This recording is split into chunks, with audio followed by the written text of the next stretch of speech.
إنهم فتية آمنوا بربهم وزدناهم هدى.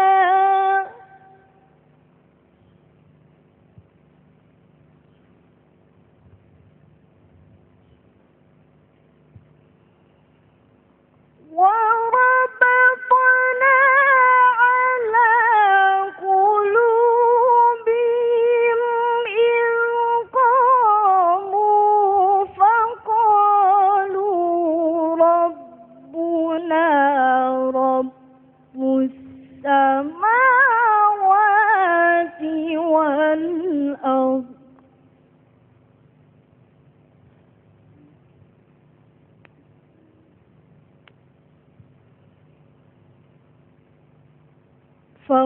فقالوا ربنا رب السماوات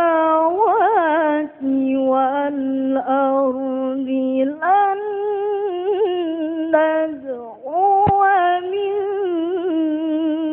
دونه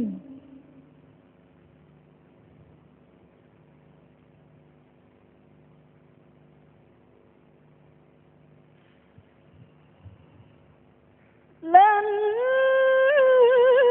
ندعو من دونه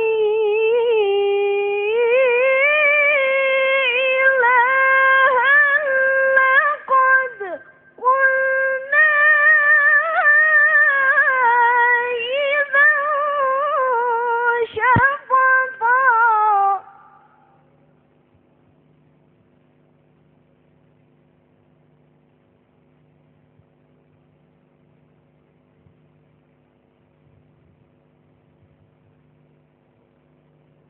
لن ندعو من دونه إلها لقد قلنا إذا شططا.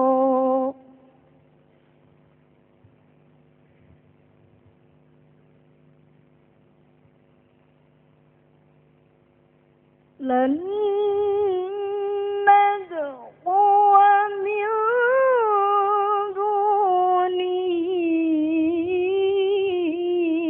إلها لقد قلنا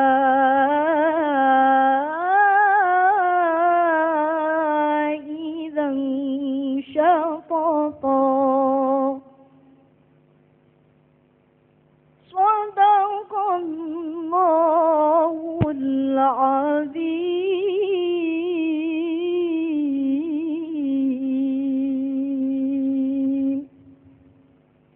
Wassalamualaikum warahmatullahi wabarakatuh. Assalamualaikum warahmatullahi wabarakatuh. Alhamdulillahirabbil alamin. Allahumma shalli ala sayyidina Muhammad wa ala ali sayyidina Muhammad. Segala puji bagi Allah yang kembali mempertemukan kita dalam Damai Indonesiaku, di mana di kesempatan kali ini tepat pada tanggal 28 Oktober kita memperingati Hari Sumpah Pemuda. Pemirsa yang dirahmati Allah, alhamdulillah kita masih berkesempatan untuk bersiaran secara langsung dari kota santri, yaitu kota Jombang, Jawa Timur. Tepatnya dari Pondok Pesantren Membaul Ma'arif Den Anyar, Jombang, Jawa Timur. Pemirsa, berbicara tentang pemuda, pemuda adalah usia yang menempati posisi tertentu di hadapan Allah. Seperti yang telah kita ketahui, banyak sekali catatan sejarah, kemudian bahkan diabadikan di dalam Al-Quran. Junjungan besar kita, Nabi Muhammad SAW, kemudian Nabi Ibrahim alaihissalam, beserta sahabat-sahabat Nabi kita. Mereka pada saat masuk Islam dan berikrar untuk beriman kepada Allah dalam koridor Islam pada usia muda. Inilah yang harus kita kupas, ada apa dalam usia muda ini. Tetapi pertanyaan besarnya, bukan sekedar pemuda, tetapi bagaimanakah kita menciptakan pemuda-pemuda yang berkualitas, yang tentu saja memiliki kepentingan untuk semakin mendakwahkan agama yang kita cintai. Itulah yang akan menjadi bahasan tema kita, yaitu pendidikan moral dan spiritual untuk generasi penerus bangsa, yang akan dibahas oleh guru-guru kita. Yang pertama adalah yang kita cintai Kiai Haji Sumarno Syafi'i, kemudian Kiai Haji Syarif Rahmat, dan Kiai Khalil Nafis yang alhamdulillah telah berada di tengah-tengah kita. Assalamualaikum Kiai. Waalaikumsalam warahmatullahi wabarakatuh. Apa kabar Kiai? Alhamdulillah. Alhamdulillah. Dari tadi kita berkeringat panas sekali di sini. Ya. Tetap semangat Kiai ya. Alhamdulillah insyaallah. Sebagai seorang pemuda kita harus tetap semangat. Nah Kiai, sebelum ini adalah semacam mukadimah daripada materi yang bakal nanti kita akan dalami di segmen-segmen berikutnya. Kita akan sedikit kupas mengapa Allah menempatkan posisi pemuda pada tempat yang sungguh mulia di hadapannya. Ya, yang pertama pada hari ini saya ingin mengucapkan selamat Hari Sumpah Pemuda ya. Yang kedua, bicara soal pemuda, ini Al-Quran menyebutkan banyak sekali. Tetapi saya ingin singgung dari 3 hal. Yang pertama berkenaan dengan ceritanya Nabi Ibrahim. Ketika qalu sami'na fatan yadhkuruhum yuqalu lahu Ibrahim. Ketika cerita tentang Nabi Ibrahim. Yang kedua, fatan innahum fityatun amanu birabbihim. Itu ceritanya sahabat Al-Kahfi. Yang ketiga berkenaan dengan Nabi Yusuf. Fataha turawidu fataha. Dari 3 ini kita bisa ngambil kesimpulan bahwa di dalam Al-Quran yang namanya fata itu adalah generasi penerus. Ketika ada hal yang baik diteruskan oleh pemuda. Yang kedua, fata itu berarti mengganti. Ketika ada tatanan masyarakat sosial yang kurang baik, maka pemuda harus menjadi pelopor untuk menggantinya. Yang ketiga, tentunya menjadi pembaharu. Jadi dia tidak stagnan, tapi kreatif dengan ide-ide baru, tapi juga mengakomodir dengan budaya lokal. Oleh karena itu mungkin kita bisa melihat karakteristik pemuda seperti profilnya Nabi Ibrahim. Nabi Ibrahim ini seorang pemuda yang ia anak namanya Azar yang jual patung, pada saat itu melakukan pemikiran-pemikiran kritis, argumentatif, dan dia juga mampu menyampaikan bagaimana melakukan perubahan-perubahan tatanan sosial itu. Sehingga Nabi Ibrahim itu mampu untuk merubah itu dan mengembalikan kepada tauhid. Yang kedua, kita bisa melihat dari profilnya Ashabul Kahfi. Kumpulan pemuda-pemuda yang tegar untuk menyampaikan keyakinannya, menyampaikan tentang ide-ide pembaharuannya, sampai di depan raja pun dia tetap tegar bahwa tauhid itu adalah kepada Allah, tidak kepada berhala, tidak kepada sesajen, tidak kepada makhluk halus. Dia berani menyampaikan di depan penguasa yang pada saat itu menjadi penguasa zalim.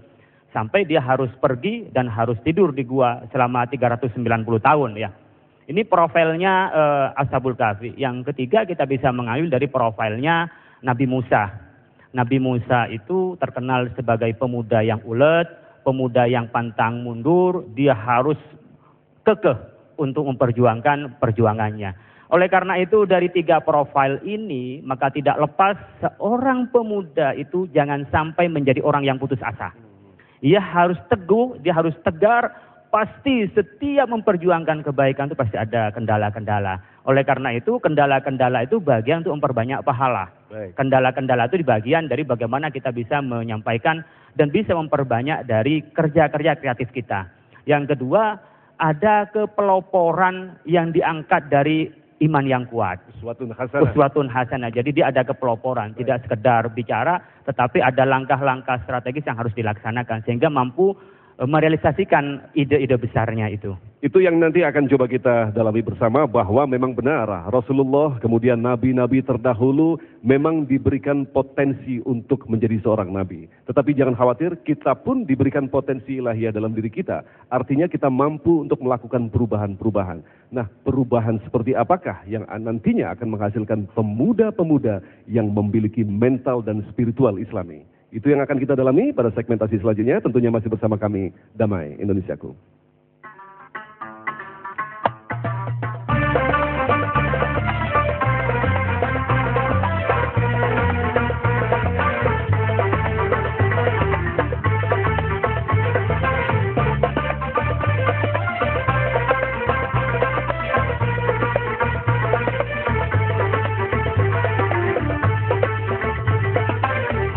حسب يا خبيب كل من جابل لا نسيب حسب حسب يا خبيب كل من جابل لا نسيب حسب حسب يا خبيب كل من جابل لا نسيب حسب حسب يا خبيب كل من جابل لا نسيب. أيوة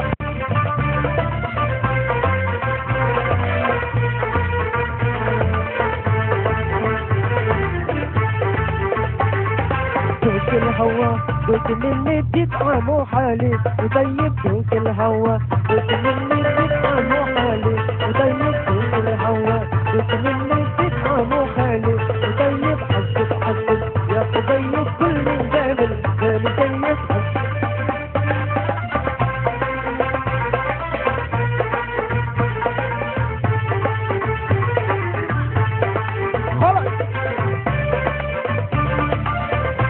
Untuk sop nyam-nyam enak, dimulai dari kaldu yang mantap.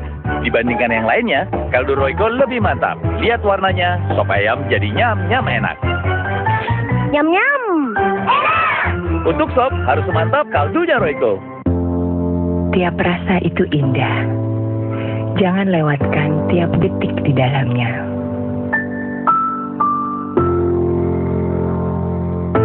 Kita menggenggam untuk melepaskan.